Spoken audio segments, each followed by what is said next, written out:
2 கொரிந்தியர் 12வது அதிகாரம் 9வது வசனத்துல சொல்லியிருக்கு, என் கிருபை உனக்கு போதும், பலவீனத்தில் என் பலன் பூரணமாய் விளங்கும் அப்படின்னு தேவன் சொல்றாரு. அப்போ இங்க அவருடைய கிருபை நமக்கு போதுமானதா இருக்கு. இந்த உலகத்துல நிறைய பேர் எனக்கு பணம் போதும், எனக்கு இந்த படிப்பு போதும், எனக்கு இந்த வீடு போதுங்க, எனக்கு இந்த பிஸ்னஸ் ஓகே செட் ஆயிடுச்சு, இதுலேயே அப்படியே என் வாழ்க்கையை நான் ஓட்டிட்டு போகிறேன் அப்படின்னு சொல்லுவாங்க. ஆனால் அதெல்லாம் நமக்கு போதுமானது கிடையாது, நிரந்தரமானதும் கிடையாது, நமக்கு நிரந்தரமான சந்தோஷத்தை கொடுக்கக்கூடியதும் இல்லை.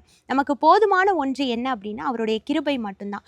என்னோட கிருபை இங்கிலீஷில் போட்டிருக்க அழகா, my grace is sufficient for you அப்படின்னு. அப்போ என்னுடைய கிருபை உனக்கு போதும் அப்படின்னு சொல்கிறார். இந்த உலகத்தில் நமக்கு எது இருக்கலாம் இல்லாமல் இருக்கலாம், ஆனால் இருக்கதே வைத்து நீங்கள் மேன்மை பாராட்டவும் வேணாம், இல்லைன்னு சொல்லிட்டு புலம்பவும் வேணாம். ஆண்டவர் சொல்றாரு, உனக்கு நான் கொடுத்திருக்கிற கிருபை, அன்றன்றைக்கு உங்களுக்கு நான் கொடுக்கிற கிருபை அது போதுமானது அப்படின்னு சொல்றாரு. உங்களோட பலவீனத்துல அவருடைய பலன் பூரணமாக விளங்கும்.